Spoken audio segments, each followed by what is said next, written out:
Tu as super envie de faire un truc comme ça ou ça. Mais quand tu trouves le tuto sur internet, il ressemble à ça. Pas de panique. Tu vas voir en vrai, c'est pas si difficile que ça à décoder. Et l'avantage, c'est que c'est pareil dans toutes les langues. Alors, pour mieux comprendre comment décoder une grille de crochet, je te propose de réaliser ces 2 pièces. Je les ai conçues spécialement pour qu'elles contiennent tous les cas de figure essentiels, tous ceux que tu vas retrouver le plus souvent dans tous les diagrammes de crochet. Mais avant, on va poser les bases et on va déjà voir individuellement ce que veulent dire tous ces petits symboles bizarres. Alors pour commencer, un petit point d'une couleur différente du reste avec un numéro, c'est tout simplement le début d'un rang ou d'un tour et son numéro. Le début de l'ouvrage, lui, en particulier les ouvrages en rang, est matérialisé par une petite flèche. Sur les ouvrages en rond, c'est pas la peine puisqu'on sait qu'on commence par le milieu. Ensuite, un petit point, mais cette fois de la couleur du reste du diagramme, ou d'une des 2 couleurs du reste du diagramme, c'est une maille coulée. La petite bulle, c'est une maille chaînette, et quand il y a plusieurs petites bulles alignées, c'est une chaînette. Puis on compte combien il y en a pour savoir une chaînette de combien. Parfois les chaînettes sont numérotées quand c'est vraiment des grosses pièces, quand on fait un vêtement ou quelque chose comme ça et qu'il y a une chaînette de 120 mailles pour commencer, ils sont sympas, généralement ils numérotent de 55 ou de 10 en 10, où le patron précise la longueur de la chaînette à faire pour commencer. Ensuite, une petite croix, un plus ou un X, c'est une maille serrée, tout simplement. Cette forme de T, c'est une demi-bride. Quand c'est barré une fois, c'est une bride. Quand c'est barré 2 fois, c'est une double bride. Quand c'est barré 3 fois, c'est une triple bride. Devine quoi, quand c'est barré 4 fois, c'est une quadruple bride. Enfin, t'as compris le principe, quoi. Et là, tu as tous les points de base que tu vas trouver dans les diagrammes. Alors, évidemment, des fois, ils vont être combinés entre eux. Tu vas avoir 2 petits plus qui se touchent comme ça sur le haut. C'est une diminution en maille serrée. S'ils sont en forme de V, c'est une augmentation en maille serrée. Si tu as 2 T penchés l'un vers l'autre, c'est une diminution en demi-bride. Et si tu as 2 T en V, c'est une augmentation en demi-bride. Et puis ensuite, même principe, tu as la diminution en bride, l'augmentation en bride. Si tu en as 5 comme ça, c'est tout simplement 5 brides coulées ensemble. Et si elles sont dans l'autre sens, c'est un éventail de 5 brides dans la même maille. Et puis alors après, on peut partir dans des gros délires. Hein. Ce machin-là, 3 petites bulles comme ça, avec un petit point en dessous. On a dit que la petite bulle, c'était des mailles chaînettes. 3 mailles chaînettes, une maille coulée. Ça fait un picot de 3 mailles chaînettes. Et alors, si toutes les brides commencent au même endroit et finissent au même endroit, et qu'on en a 5, c'est un popcorn. Elles sont toutes dans la même maille, elles sont toutes coulées ensemble. Ça fait un popcorn ou un puff. Alors, ce qui va les différencier, le popcorn, on a cette forme un peu arrondie sur le dessus, alors qu'un puff, quand c'est vraiment 5 brides coulées ensemble, en général, c'est plat sur le dessus. Voilà, c'est la différence. Ici, on a 3 brides, 2 mailles en l'air, 3 brides. Ça fait un motif. Là, on va avoir un motif de 3 brides dans la même maille, coulées en même temps que 3 brides dans la maille suivante. Et puis, ici, tout simplement, 2 brides croisées, séparées par une maille en l'air.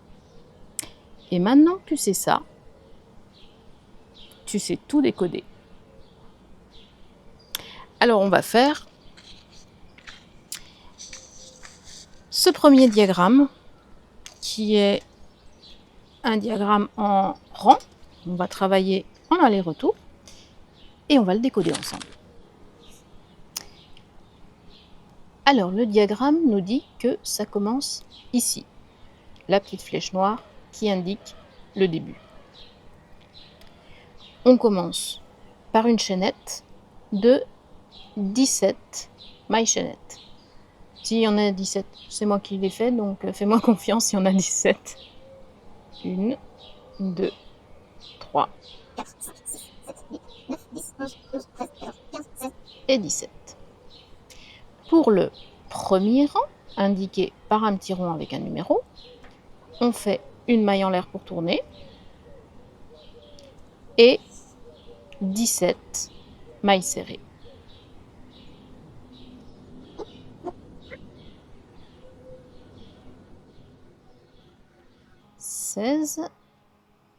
Et 17.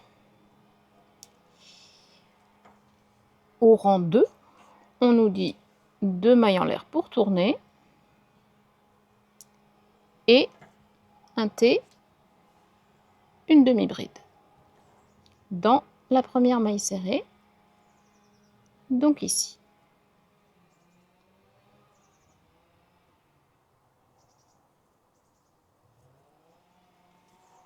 Ensuite, on nous dit de sauter une maille et dans la maille serrée suivante, de faire 2 brides, une maille en l'air et 2 brides. Première bride, donc je saute une maille et je la fais ici. 1, 2, une maille en l'air et 2 brides.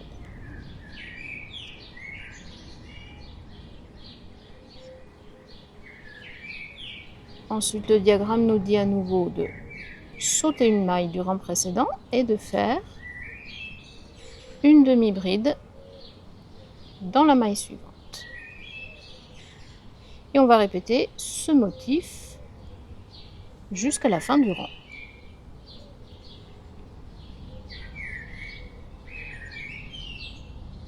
Alors, nous voici à la fin du rang qu'on termine par une demi-bride dans la dernière maille serrée.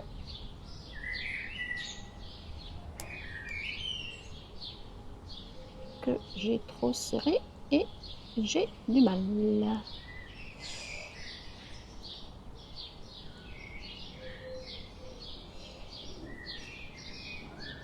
Pour le troisième rang, on nous dit 3 mailles chaînettes pour tourner et aussi 2 mailles chaînettes qui vont symboliser en fait la moitié d'un arceau du motif qu'on voit ici. Donc 5 mailles chaînettes pour commencer le troisième rang.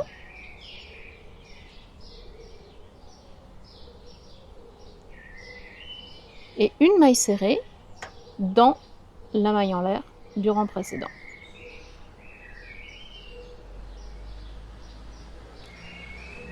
À nouveau, 5 mailles chaînettes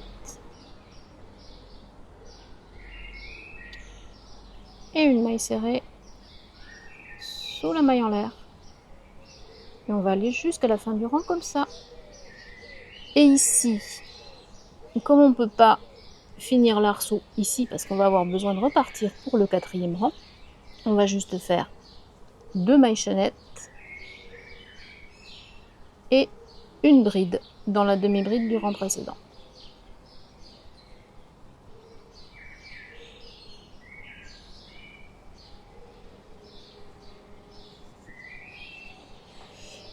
Le quatrième rang commence par 4 mailles en l'air.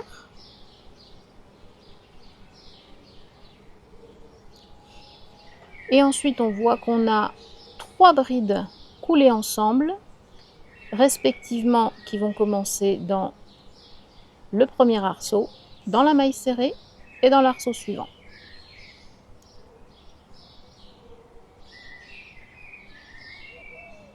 On commence la première bride, la deuxième dans la maille serrée, oups, j'ai loupé un fil, et la troisième dans l'arceau. Et on les coule les 3 ensemble. Puis 2 mailles chaînettes, une maille serrée toujours dans l'arceau, à nouveau 2 mailles chaînettes, et pareil, nos 3 brides coulées ensemble, une qui commence dans le même arceau, une dans la maille serrée et une dans l'arceau suivant. Et on répète ce motif jusqu'à la fin du rang. Et là, on aura vu toutes les bases. Alors, quand même, dans la plupart des patrons ou tutos qui sont sous forme de diagramme, il y a une légende, en particulier pour les points spéciaux. Il y a des fois où on va nous dire qu'il faut piquer uniquement dans le bras arrière ou uniquement dans le bras avant. C'est des symboles spécifiques. Il y a une convention pour ça aussi, mais c'est vrai que la plupart des patrons, pour les points les plus complexes, ils font quand même l'effort de mettre une légende. Et voilà le résultat. On va faire le deuxième en rond, pour que tu vois aussi comment ça fonctionne, mais c'est le même principe. Donc voilà, pour un diagramme en rond, comme tu t'en doutes, on commence au milieu. Donc il n'y a pas la petite flèche pour indiquer le début. On va faire un cercle magique. Alors généralement, ça fait cette espèce de spirale là pour indiquer le cercle magique, mais bon, la plupart des diagrammes se contentent de faire un rond et tu commences ton diagramme comme tu veux. Tu fais un cercle magique si tu as l'habitude de faire un cercle magique, tu fais 3 mailles en l'air et tu repiques dans la première maille si tu as l'habitude de faire comme ça. Il n'y a pas spécialement de symboles différents. Chacun commence ses travaux en rond comme il a envie. Et oui, j'ai 2 rangs 2 parce que je sais pas pourquoi il n'a pas voulu me mettre de rang 1 ici dans mon petit logiciel. Mais ça, c'est bien le rang 1. On commence donc par 3 petites bulles, donc 3 mailles en l'air.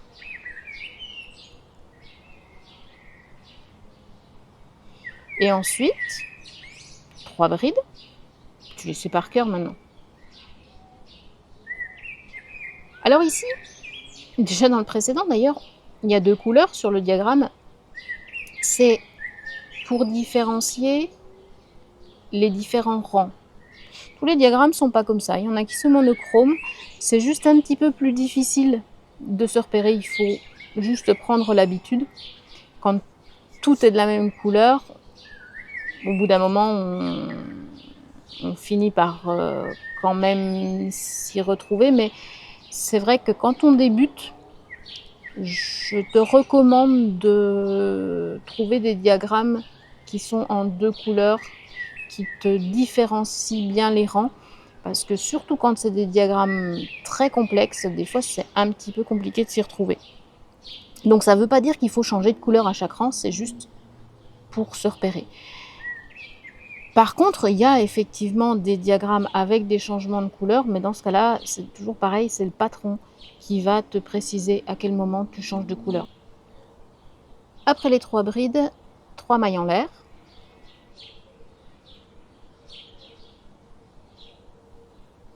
Et à nouveau 3 brides. Donc là, non pas 3 brides d'ailleurs, 4. 4 parce que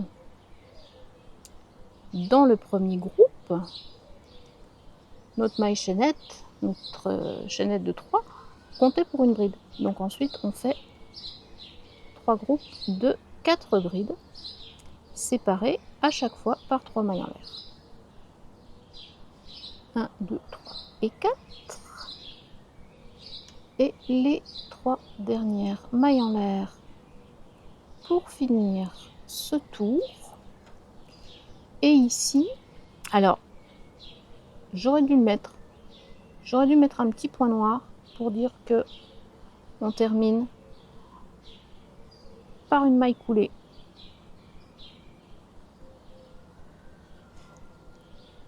Il n'est pas toujours représenté sur les diagrammes parce qu'il fait doublon avec le point qui indique le numéro de tour. Donc là, effectivement, chacun des tours va être fermé par une maille coulée. C'est toujours des petites différences qu'on va trouver d'un diagramme à l'autre. Sur certains, on va avoir le numéro du rang seul avec un point de la même couleur que le diagramme pour dire vous fermez par une maille coulée avant de reprendre le travail. Sur d'autres, c'est le point du numéro de rang qui va représenter cette maille coulée. Il y a toujours des petites différences d'un diagramme à l'autre, c'est pour ça que quand même un patron de qualité normalement a une légende. Là, ce que je te donne, c'est pour décoder à peu près tout en te figurant par toi-même de temps en temps ce qu'il faut faire. Donc après notre maille coulée, on voit qu'on a 3 petites bulles, donc 3 mailles en l'air. Et ici, 3 brides, chacune dans les brides du rang précédent, mais coulées ensemble.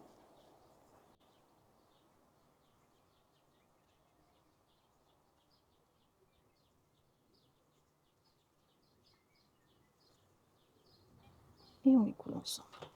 Ensuite, on a 5 mailles en l'air et une maille serrée sous l'arceau du rang précédent. Et c'est vrai que là, quand on voit les rangs qui sont un petit peu intriqués entre eux comme ça aide bien d'avoir des couleurs différentes. À nouveau, 5 mailles en l'air, ici. Et puis ensuite, on va répéter nos 4 brides sur les 4 brides du rang précédent et couler ensemble.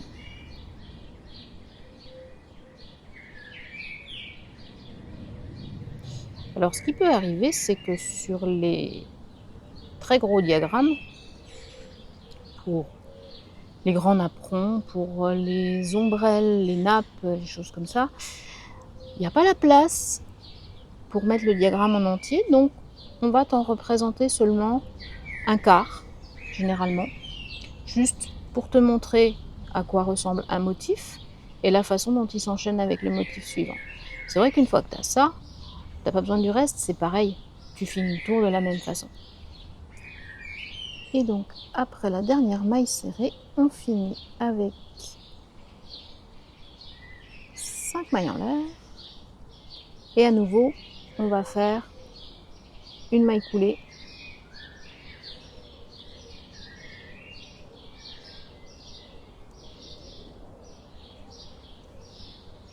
et commencer le troisième rang par 3 mailles en l'air, suivi de 3 brides dans l'arceau,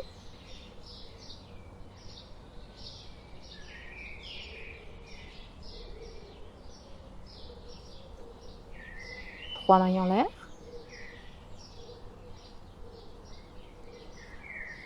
et une double bride dans la maille serrée du rang précédent.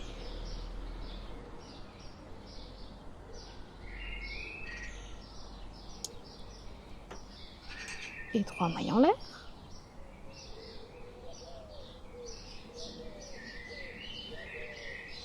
Quatre brides sous l'arceau du rang précédent.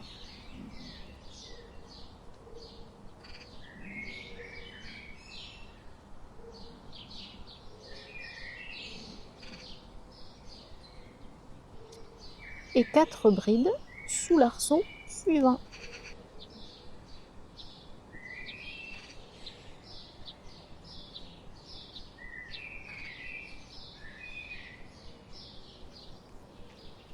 mailles en l'air.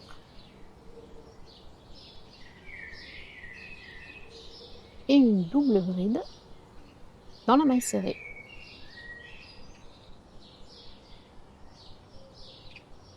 Et on répète cette séquence sur tout le tour.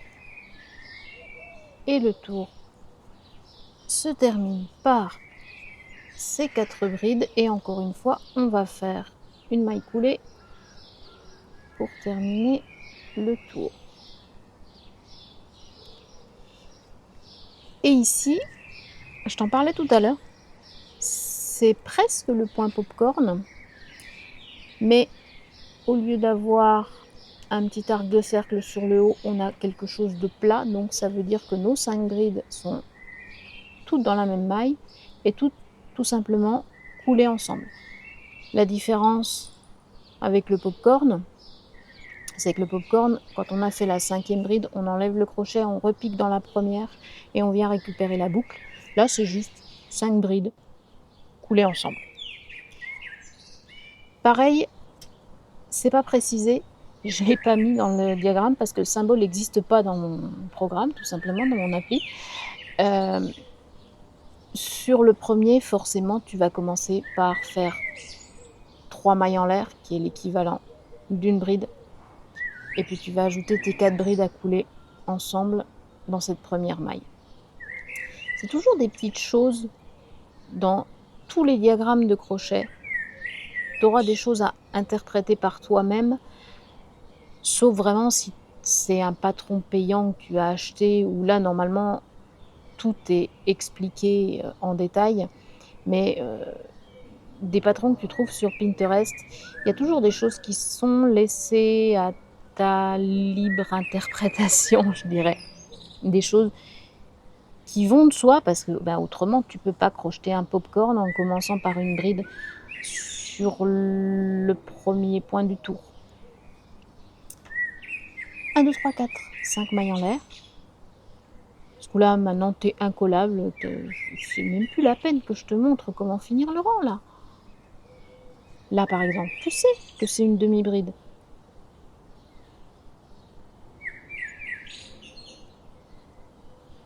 Et là, tu sais que c'est un éventail de 5 brides sur la double bride du rang précédent.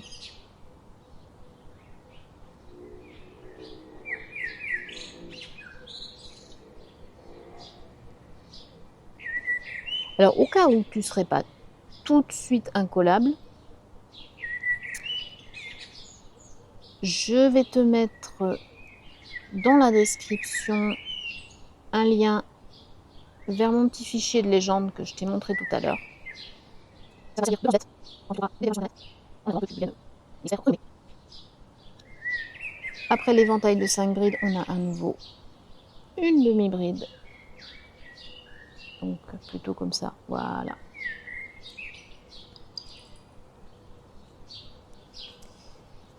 Cinq mailles en l'air.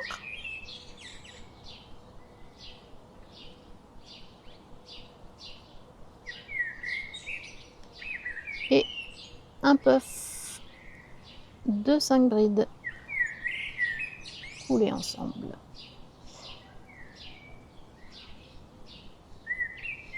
Donc je vais te mettre dans la description le fichier que je t'ai montré au début avec la légende de tous les points. Tu pourras le télécharger, te l'imprimer ou te le garder sous la main sur ta tablette ou ton PC pour projeter tranquillement tous les diagrammes que tu vas trouver sur Internet. Et encore une fois, on termine par une maille coulée.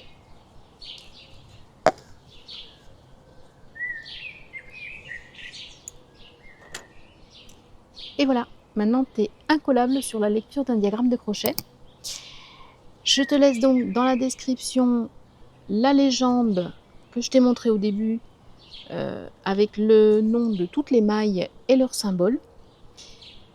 Tu trouveras aussi plein d'autres symboles, plein de dérivés beaucoup plus complexe sur pas mal de diagrammes, mais là tu as la base et tout le reste, ça va être uniquement des variantes. Alors bon crochet, et puis à bientôt pour une prochaine vidéo.